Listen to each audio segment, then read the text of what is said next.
Mesdames et messieurs, je comprends mieux maintenant pourquoi Zélélin est inconsolable. Pourquoi il passe tout son temps à pleurer. Je comprends mieux, chères dames, chers messieurs, chères demoiselles.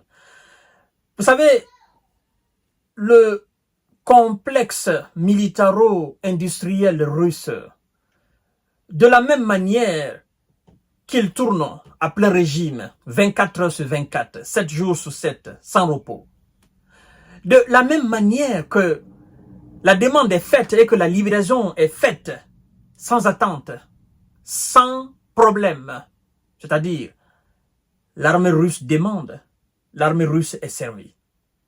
De la même manière, l'armée russe sur le terrain, elle opère sans relâche, elle opère sans fatigue, elle opère 24 heures sur 24, 7 jours sur 7.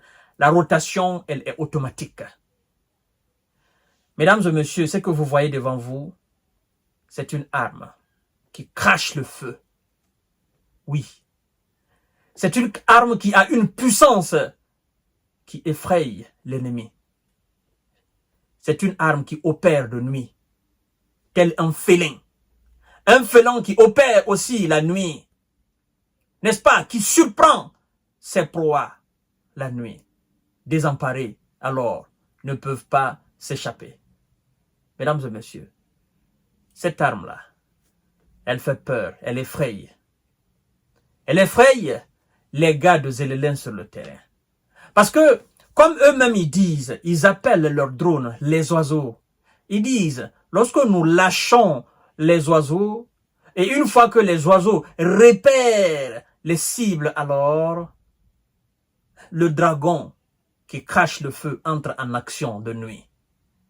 Et tout de suite, les cibles sont neutralisées, sont rendues en molécules, sont rendues en cendres, sont rendues en poussière. Et puis, on procède, on scie et on scie, sans arrêt. Eux, ils travaillent la nuit. Uniquement la nuit. Mesdames et messieurs. Et le jour, il y a d'autres qui opèrent aussi. Quand c'est comme ça, face à une armée qui est sous-équipée, qui est moins efficace, moins expérimentée, moins formée, et qui est aussi, en termes de nombre, c'est-à-dire dont l'effectif est faible, comment voulez-vous qu'il y a de la puissance? Comment voulez-vous qu'il fasse de la rotation? Comment voulez-vous alors qu'il se repose? C'est pourquoi les gars qui quittent au front, du côté des Alliés, ils viennent tourmenter. Parce que ils font des fois des jours et des jours sans dormir. Mais qui va prendre leur place? Si tu quittes à ton poste, celui qui est censé te remplacer, il n'est pas là. Tu es obligé de rester là. Et quand c'est comme ça, le militaire devient inefficace, il devient inutile sur le terrain. Le militaire a besoin de se reposer, d'avoir l'esprit tranquille. Parce que être militaire, c'est pas facile. Le militaire a besoin de sa vision. Il a besoin de sa capacité. Il a besoin, n'est-ce pas, de tout ce qui est capacité visuelle, l'odorat, c'est-à-dire tout ce qui entre en ligne de mire. Le militaire a besoin de ça. Ce sont des êtres humains. Ils ont aussi besoin de repos.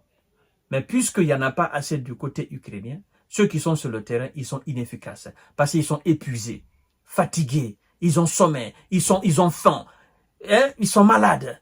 Hein? Et voilà, ils ne sont pas assistés. Alors, comment voulez-vous qu'ils avancent face à des gens qui font de la rotation? Il y en a qui font la nuit, il y en a qui font le jour.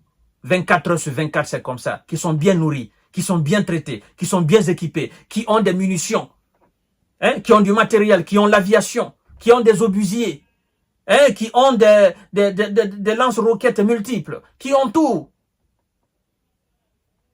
La comparaison, elle est nulle, mesdames et messieurs. Partagez la vidéo dans tous les groupes possibles. Abonnez-vous sur cette page, activez la cloche de notification. Oui, on appelle nuit des grades. Écoutez très bien.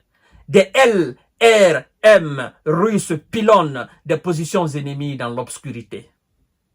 Dans l'obscurité, la nuit tardive. Alors, chères dames, chers messieurs, chères demoiselles, partagez la vidéo dans tous les groupes possibles. Je vous ai dit que je vais vous informer. Des BM-21 grades ont détruit des dépôts de munitions et des points de concentration de personnes ennemies sur l'axe de Donetsk, a rapporté la défense russe, qui a d'ailleurs publié une vidéo en la matière. Mais la vidéo, je ne peux pas vous la mettre parce que il y a tellement de feux qui sortent que ça risque d'être sujet de suppression. Partagez la vidéo dans tous les groupes possibles. Des drones ont transmis les coordonnées des cibles aux artilleurs qui se sont mis en position de tir la nuit, dans l'obscurité ténébreuse. Toutes ont été détruites, ont confirmé les données de contrôle. Ils disent ceci d'ailleurs, c'est le commandant qui parle, ce commandant de nuit qui parle. À l'image, je ne sais pas encore de quel animal qui opère la nuit et qui est très très efficace. Mesdames et messieurs. Il dit, je cite, « Nous sommes en service jour et nuit. À toute heure, nous recevons des données de nos renseignements, de nos oiseaux. » Ils appellent les drones les oiseaux. Nous sommes en service jour et nuit.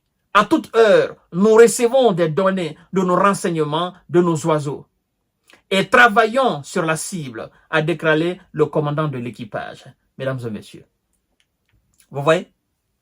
Alors, quand c'est comme ça, comment voulez-vous alors que les gars en face, qui sont moins nombreux, hein, qui sont en quelque sorte vraiment fatigués, comment voulez-vous, qui ne savent plus quoi faire, qui ne savent plus à quel sens se vouer, comment voulez-vous qu'ils se reposent? Comment voulez-vous qu'ils avancent? Ils ne peuvent pas avancer. Parce que pendant que vous êtes assis en disant « Oh non, ça a été une journée très très difficile, on va pouvoir se reposer cette nuit », de l'autre côté, les Russes entrent en action. Ceux qui travaillent dans l'obscurité entrent en action. Et là, vous ne pouvez absolument rien faire.